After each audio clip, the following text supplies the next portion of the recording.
A very good evening to you. Welcome to the morning edition of the show. I'm Yemi Adebayo. Well, I'm sitting in for your regular anchor, Austin Okon-Akpan, who is unavoidably absent. Of course, he's at the NFF Awards, and hopefully he will be filling us in with what is happening there, the winners and the stories around the event. Hopefully he'll be able to do that for us on the show tonight. Well, there's a lot happening as we speak. In the English Premier League, Arsenal currently leading by a goal before we came into the studios, and they have the opportunity to be in the top three. That's what they've always wanted, that UEFA Champions League spot. We'll talk about that much later on the show. We will also talk about what went down in the Nigerian Professional Football League on Sunday. We'll take a look at the results, special focus, emphasis on what happened at the Agege Stadium, christened the soccer temple by a lot of football lovers. We'll look at that as well. We'll look at the key players, coaches on both sides, and one star man who has played for both sides, what he has to say. We'll look at that on the show. And of course, we will also talk about what was, well, arguably the biggest game yesterday in many places. Let me just put it that way. Talking about the fallout of the game between Liverpool and Tottenham. What a way to get 3 points. We'll talk about that on the show. Chelsea are in the news. What's happening with them? We'll tell you later. Just stick around as we bring you into all that we're doing right here on the show. All right, let's bring you into all that we're doing before I introduce my partners on the show to you. Let's bring you into all that we're doing. Just in case you're watching us for the first time, this is how you can be a part of what we do. You can get across to us on Facebook. That's Channels iPhone Sports. You can get across to us on Twitter as well, at Channels_Sports. And that's how you can give your opinion to issues raised on this program through the following mechanisms, the one I just talked about on Facebook and on Twitter. You can let us know how you feel. Probably there's something we should be talking about on the show tonight that we left out. You can let us know, and we will do our best to circle back and, try to bend backwards and stick it in somehow. We'll try to do that for you on the show. So that's how you can be a part of what we're doing right here on the show. You can, read up on all our top stories. You have them on www.channelstv.com. You can view those top stories on youtube.com/channelsweb. That's how you can view us live and not miss out on any of the top stories that we have. Well, if you have your iPad and your iPhone, well, not to worry. Just go to channelstv.com. You go there, you follow the prompt, you will be able to view us live. And of course, you can take it a step further. Download the Channels TV app for your Android and your iOS from their respective stores. And once you do that, simple as ABC, once you do that, you'll be able to carry your award-winning Channels television with you everywhere you go across the globe. That's how you ensure that you're not missing out on anything that is on offer on your award-winning Channels television. All right, let me quickly introduce my partners on the show tonight. I've never had both of them on set together, so I'm very sure it's going to be a good time today. Sitting right next to me, Damlola Onifade. Damlola, it's good to have you join me on such a day like this. Yeah, it's good to be here. All right. My pleasure. And Kunle Phillips makes a return. It's been a while. It's been a while. It's but been over 2 Kunle, years. I think it's good to have you. The sports crew are doing a fantastic job. Thank you. I'm really very delighted to be here tonight. Okay. All right, let's start you off with what is happening in the English Premier League. Let's see if anything has changed. Before we came in, it was a goal for the Gunners against Newcastle. Let's see if there's any change. And quickly talk about it. And Unai Emery and his boys have an opportunity presented to them on the platter to get into top three. I mean, before it was top four, but now they are able to, leapfrog Tottenham Hotspur. And if it remains like this, Damlola, will you be surprised? No, I won't. Definitely, I won't. But I won't agree with a line that you used. Okay. That it was presented to them on a platter. Okay. It wasn't. They had to work to get here. If Tottenham were losing their games and they were also losing, they wouldn't be in this position. Okay. So they had to work to get here. They kept working and they were hoping that Tottenham would slip up. And which they did eventually, true to type, if you permit me to say. True to type, they did slip up. And So Arsenal is taking advantage of it. The game is not over. It's not the first time that Arsenal will also lose a winnable game. So I don't think it's time to celebrate and, yet. and the one that happened, I think, 7 or 8 years ago, where there were 4 goals against Newcastle, and the loss, and maybe it would be on people's mind. But Kunle, your thoughts? A lot of people were worried at some point, but it appears like Unai Emery has steadied the ship, and it looks like that top 4 is really attainable. Yeah, very, very attainable, if you ask me, because I think they look like they are in a very, very good position towards qualifying for the top 4 after some few years where they actually missed out. All thanks to those great performances they put up this year, like the game they won against they won a game against Manchester United, and they also won one of the games. They played out a 1-1 draw with Tottenham Hotspur. Those games actually motivated them. They were crucial games, and they were able to churn out points from that. And no thanks to Tottenham also, who capitulated at the point in time. They were on the lead. They were on the ascendancy. It was looking like, aside from Manchester City and Liverpool, no other team could be able to catch up with them. But they capitulated. They kept losing games. And right now, as we speak, I'm very, very sure, I can assure you that Arsenal will cut away with the 3 maximum points, and they will be in the top position at the end of this game. I wanted to leave. But I'm tempted to stick with it a little. Damlola, look, Newcastle are in a position where they need this as well. So it doesn't appear to me like they're going to roll over. They will not roll over. But again, if you look at both teams coming into this season, and you want to ask yourself what their target, the expectation from their fans. For Newcastle, I think they are almost there. Benitez believes that with just 3 more points, they are safe already. Keeping them afloat. Because they are 7 points over the relegation zone already. And if they don't get the 3 points here, they will definitely get it. This is just the 32nd match. They still have 6 more games to go. So basically, they will get it. So the points, they need to get this point is more on the part of Arsenal. Because this gives them a little breather, because just 2 points ahead of Tottenham. One more loss and Tottenham wins, they come back to where they've always been all through the season. So they need this, and then from here they can now build on to cementing that 3rd place. So I think it's the need to win is more on the part of Arsenal, and virtually everyone that watches football expect them to win this game. All right. Okay, let's quickly talk about something going on right now as we speak. We talked about the NFF, the awards currently holding as we speak. Our man on the field right there in the sport has just told us that Anan Imo has won the Young Player of the Year, female.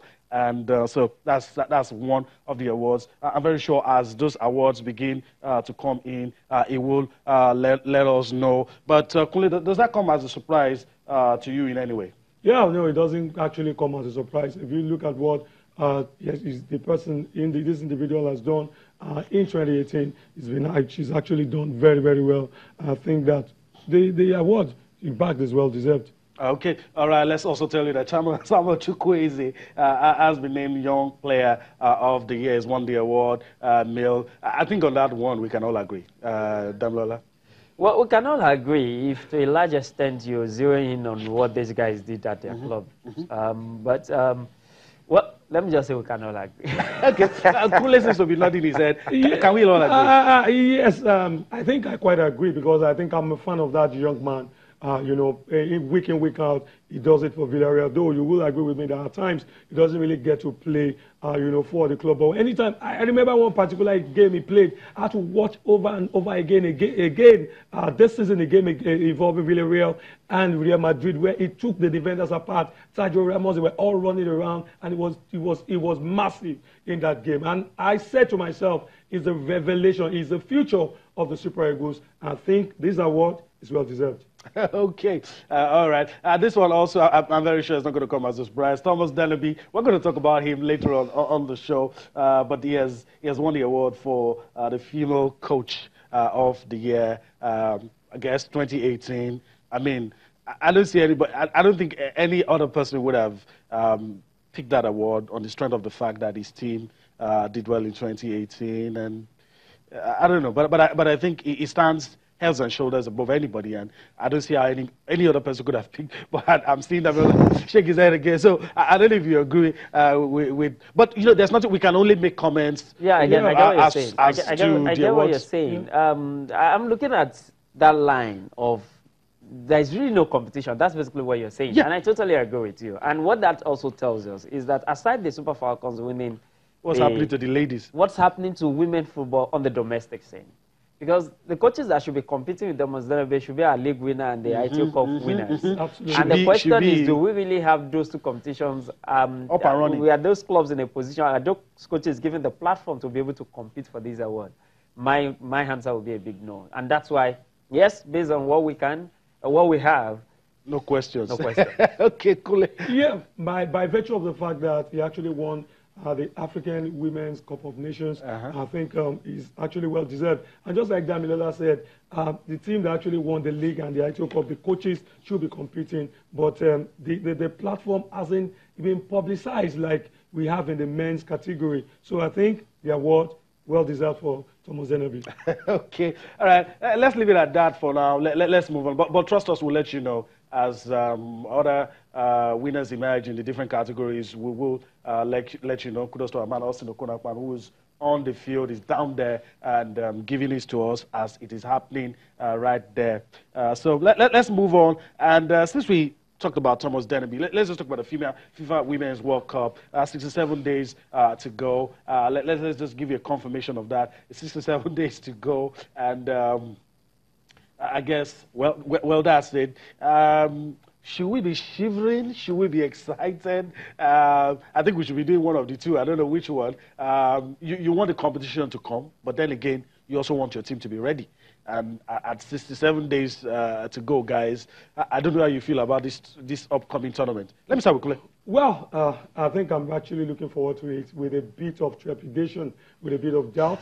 I really have to give kudos to the Nigerian Football Federation for deeming it fit to organize competitions, friendly games for these girls to actually showcase. Yeah, get them engaged, you know, against bigger opponents. And we've seen the way they fed. One of the major reasons why the NFF has actually secured the services of Thomas Dennerby is because they want the team, to go beyond the level they've been over the years. And it's really very important that the team goes beyond the first round in the African Women's Championship. But with what we've seen, Jemmy, with what we've seen, with the games they've played, even at the African Women's Championship, Women's Nations Cup, and the games they played against some of the top teams in the Cyprus Open, I think I really, really, really have my reservations about the team coming out of that group. Okay, all right. Damilola, your thoughts? You see, the sad thing is, whatever happens at the World Cup, these ladies, these women will be judged based on the things he has mentioned. The fact that they are going to the World Cup and we are probably having our best preparation in terms of friendly matches. By Nigerian standards. By Nigerian standards. Unfortunately, that might not be fair. Because after the last outcome, before the one we won last year, we had these 12 months without doing anything, without even a coach for these ladies.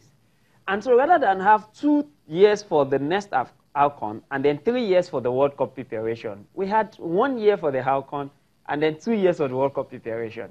And the question is, the teams will be meeting at the World Cup, how many years do they have to prepare? Okay. And that's the question. So at the end of the day, if we do not have a fantastic World Cup, people will come down to say they had the best performance and then they had a foreign coach. But the truth is, did they have enough time? All right. Did they give this coach the time to work with this team? Because it's a national team. He's not working with them every day. That's exactly the way it has been over the years. We've not had the best of preparation. I remember at a point in time, the team actually went beyond the first round. We can go on and on and on. We can start licking our wounds. We can start complaining. But look, the reality is 67 days to go. So let's just leave it at that. So let's listen to Coach Thomas Dennerby. The NFF has spoken, and he knows what the task ahead is. So let's listen to Coach Thomas Dennerby talking about the approach, the plan for the Mondial. To be honest, if we have, I don't talking so much about the result now. Of course, we are going to win every game. We will try to do our very best every minute when we are on the field. But for me to feel that we have a successful tournament, you must see when we play the games that we have improved the teams away, that we are closer, the best ones, than we were before I arrived. But it's hard to say exactly what that is, but definitely I hope so, that we can show everybody in Nigeria that we have improved the team and are closer to the best ones. All right.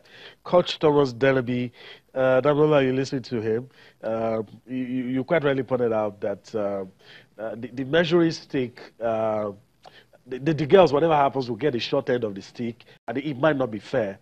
But you listen to Coach Thomas Delaby, and I'm a bit scared. They say we'll win every game, we'll do this, you know. Is it just tough talk, or is it achievable?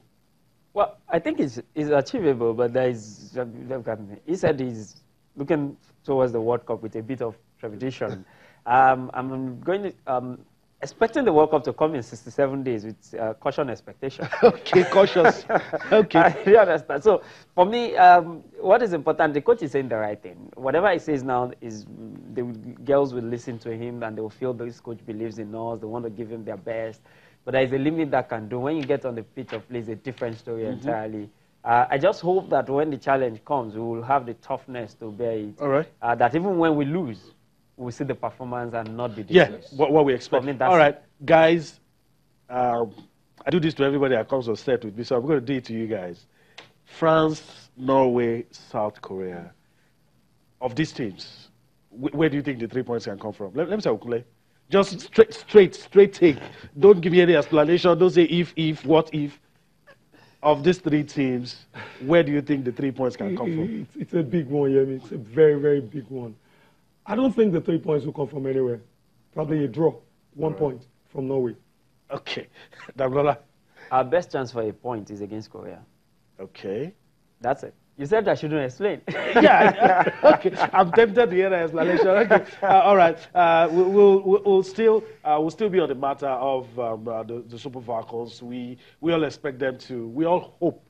Let me use the word expect. We all hope that they get to do well in France, surmount all the odds, and whatever challenges they have in front of them, at least for the first time since 1999, get out of that group stage that has been an albatross of sort for us. Let's go back to the NFF Awards, and we've just been told that Ahmed Musa's goal against Iceland has won the award for the goal of the season, and I don't think anybody can argue against that. Even before this, I was thinking in my mind, did I see any goal, national team, club, did I see any goal better than his goal against Iceland in 2018? Yeah, I don't think so. I have not seen any goal as much, has such quality. And the importance of that goal as well. Yes, at that time, very, very crucial and was very pivotal for Nigeria. At that point in time when he scored that goal, everyone was under pressure.